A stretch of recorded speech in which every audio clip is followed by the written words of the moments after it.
Friends, తుమ్మితే పని ఎందుకు ఆపేయాలో తెలుసా? మీరు ఎప్పుడైనా బండ్లకి, ఇండ్లల్లో, దుకాణాల్లో నిమ్మకాయలు కట్టడం చూసే ఉంటారు. అసలు ఎందుకు నిమ్మకాయలు, మిరపకాయలు ఎలా కడతారో తెలుసా?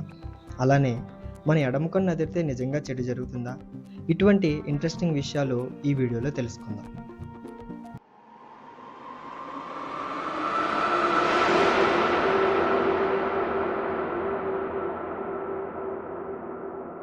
తుమ్మితే పని ఆపేయడం ఎందుకు? మనం ఏదైనా ముఖ్యమైన పని మొదలు పెడుతూ ఉంటే ఎవరైనా తుమ్మితే కొద్దిసేపు ఆగి వెళ్ళమని అంటారు. దీనికి కారణం పూర్వకాలంలో ఆరోగ్య జాగ్రత్తలు.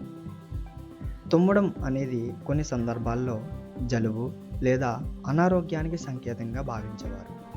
అందుకే ఒక నిమిషం ఆగి పరిస్థితి బాగుందో లేదో చూసుకుని వెళ్ళేవారు. కానీ నేటి శాస్త్రం ప్రకారం తుమ్మడం అనేది శరీరం ముక్కులోని దుమ్ము లేదా చికాకును బయటకు పంపే సహజ ప్రక్రియ మాత్రమే. ఇది శుభం లేదా అశుభంతో సంబంధం లేదు. నిమ్మకాయ, మిరపకాయలు వేలాడదీయడం వెనక నిజం ఏమిటి? మన ఇళ్లకు, దుకాణాలకు లేదా వాహనాలకు నిమ్మకాయ మరియు మిరపకాయలను వేలాడదీయడం భారతదేశంలో చాలా కాలంగా ఉన్న ఆచారం. చాలామంది దీనిని దృష్టి దోషం పోతుంది అని నమ్ముతారు. అయితే దీనికి ఒక ప్రాక్టికల్ కారణం కూడా ఉంది. నిమ్మకాయలోని సిట్రిక్ యాసిడ్ మరియు మిరపకాయలోని క్యాప్సిసిన్ వాసన వల్ల కొన్ని కీటకాలు, పురుగులు దూరంగా ఉండేవని భావించేవారు. అయితే నిమ్మకాయ, మిరపకాయలు నిజంగా దృష్టి దోషాన్ని తొలగిస్తాయని నిరూపించే శాస్త్రీయ ఆధారాలు లేవు. కాబట్టి ఇది ప్రధానంగా ఒక సంప్రదాయం మరియు సాంస్కృతిక నమ్మకం మాత్రమే. ఎడమ కన్ను అదిరితే ఏమవుతుంది? చాలామంది ఎడమ కన్ను అదిరితే చెడు జరుగుతుందని, మరికొందరు మంచి జరుగుతుందని నమ్ముతారు. కానీ శాస్త్రం ప్రకారం కన్ను అదరడం ఒక సాధారణ శారీరక ప్రక్రియ.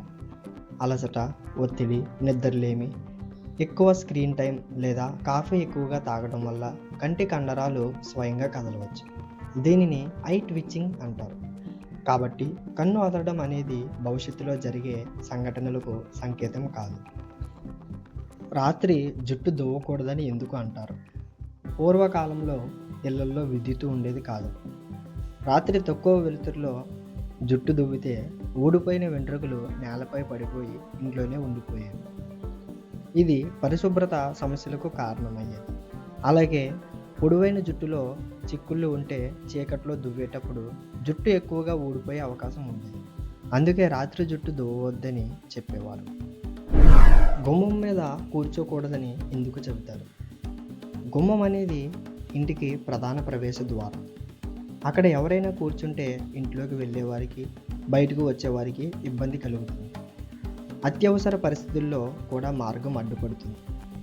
అటు ఇటు వెళ్ళేవారికి పడిపోయే అవకాశం కూడా ఉంది. అందుకే గుమ్మం మీద కూర్చోవడం మంచిది కాదని పెద్దలు చెప్పేవారు.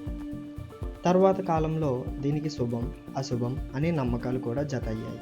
ఫ్రెండ్స్, వీడియోలో చెప్పిన 5 విషయాల్లో మీకు ఏది ఎక్కువగా ఆశ్చర్యం కలిగించిందో కమెంట్లో చెప్పండి. వీడియో నచ్చితే లైక్ చేసి షేర్ చేయండి. తప్పకుండా ఇలాంటి మరిన్ని ఇంట్రెస్టింగ్ సూపర్ స్టిషన్స్ కోసం సబ్స్క్రైబ్ చేసుకోండి.